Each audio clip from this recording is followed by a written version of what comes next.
TET শিক্ষকৰ দাবী নামানে শিক্ষামন্ত্ৰীয়ে চৰকাৰে দিছে অপচন হাতৰটো এৰিবনে বুকাৰটো ধৰিব সিদ্ধান্ত টেট শিক্ষকৰ হাতত কোনো কাৰণতেই ৰাজ্যৰ প্ৰতিবাদী টেট শিক্ষকৰ ওচৰত হেও নামানে চৰকাৰে নিয়মীয়াকৰণক লৈ চৰকাৰ আৰু টেট শিক্ষকৰ মাজত সৃষ্টি হোৱা সংঘাত হামকটা নাই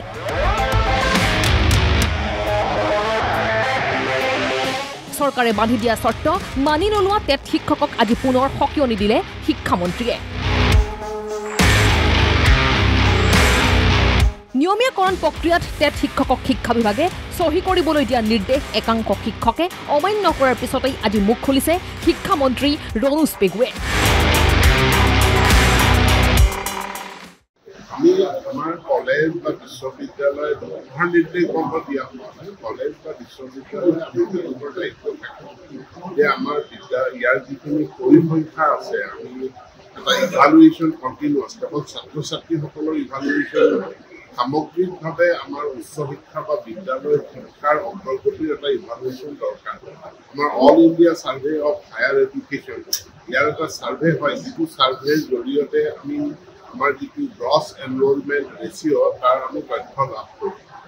এই বছৰটোত দেখা গ'ল আমাৰ গ্ৰছ এনৰলমেণ্ট ৰেচিঅ'ত আমি পিছ পৰিছোঁ কিন্তু ইয়াৰ কাৰণ এইটো নহয় যে আমাৰ মহাবিদ্যালয়ত ছাত্ৰ ছাত্ৰীৰ সংখ্যা কমি গৈছে কিন্তু আমাৰ মহাবিদ্যালয় বা বিশ্ববিদ্যালয়ৰ পৰা সঠিকভাৱে তথ্যসমূহ দাখিল কৰা নাই আৰু ক'ৰবাত এনেকুৱাও হৈছে যে আমাৰ ইয়াৰ পৰা তথ্যখিনি দাখিল কৰা হৈছে কিন্তু তথ্যখিনি উপযুক্ত স্থানত প্ৰতিফলিত হোৱা নাই সেইকাৰণে আমি দিল্লীৰ পৰা all India survey of higher এডুকেশ্যনৰ বিষয়াসকলক মানি আনি আমাৰ প্ৰিন্সিপাল ভাইচ প্ৰিন্সিপালসকলৰ লগত আমি দুখন মিটিং কৰাওঁ আৰু মিটিং কৰোৱাৰ পাছত এতিয়া যোৱাকালি মোক জনোৱা হৈছে 125খন মহাবিদ্যালয়ৰ তথ্য দাখিল সম্পূৰ্ণ হৈ গৈছে আৰু ইয়াৰ উপৰি আমি অনলাইন যোগে অল ইণ্ডিয়া ছাৰ্ভেৰ লগত আমি সঘন যোগাযোগ ৰাখিছোঁ আৰু মই ভাবোঁ যে এইবাৰ আমাৰ বিশ্ববিদ্যালয় মহাবিদ্যালয়সমূহে 100% তেওঁলোকে এই ছাৰ্ভেত তথ্য দাখিল কৰিবলৈ সক্ষম এখন ইয়াৰ ভিতৰত প্ৰাইভেটসমূহো সন্নিৱিষ্ট হৈ আছে গতিকে প্ৰাইভেট মহাবিদ্যালয় বিশ্ববিদ্যালয় তেওঁলোকৰো তথ্য থাকে আৰু ইয়াত আমাৰ টেকনিকেল প্ৰফেচনেল ইনষ্টিটিউশ্যনসমূহ আছে যেনে মেডিকেল কলেজ আছে নাৰ্ছিং আছে আমাৰ ইঞ্জিনিয়াৰিং কলেজ আছে এগ্ৰিকালচাৰ ইউনিভাৰ্চিটি আছে সকলোৰে তথ্য দাখিল কৰিব লাগে আৰু সকলোৰে তথ্য হ'লেহে এটা সামগ্ৰিক প্ৰতিচ্ছবি এটা আমি পাবৰ কাৰণে সক্ষম হওঁ মই ভাবোঁ যে এইবাৰ আমাৰ DPR গ্ৰছ এনৰলমেণ্ট ৰেচিঅ' সঠিকভাৱে সৰ্বভাৰতীয় প্ৰেক্ষাপটত প্ৰতিফলিত এতিয়া শুধৰণিমূলক ব্যৱস্থা লোৱা হৈছে মই ভাবোঁ ই ইফেক্টিভ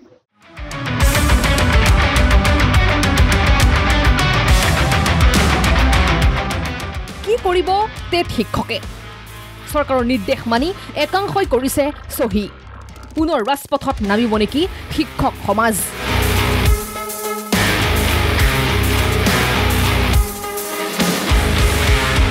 শিক্ষামন্ত্ৰী ৰণোজ পেগুৰ মন্তব্যত এই কথা স্পষ্ট হৈ পৰিছে যে টেট শিক্ষকৰ দাবী কোনো পধ্যেই চৰকাৰে মানি নলয় নিয়মীয়াকৰণ প্ৰক্ৰিয়াত সংশোধন ঘটোৱাৰ সম্ভাৱনাও নাকচ কৰিছে চৰকাৰে আনকি উচ্চ ন্যায়ালয়ে স্থগিতাদেশ দিয়াৰ পিছতো আপত্তি দৰ্শোৱা শিক্ষকৰ পক্ষত চৰকাৰৰ মন গলাৰ সম্ভাৱনাও ক্ষীণ তেনেস্থলত এই প্ৰশ্ন স্বাভাৱিকতেই উত্থাপন হৈছে যে শিক্ষামন্ত্ৰীয়ে কোৱাৰ দৰে এতিয়া সহি নকৰা শিক্ষকসকলে কি কৰিব হাতৰটো এৰিবনে বুকাৰটো ধৰিব news desk report the news plus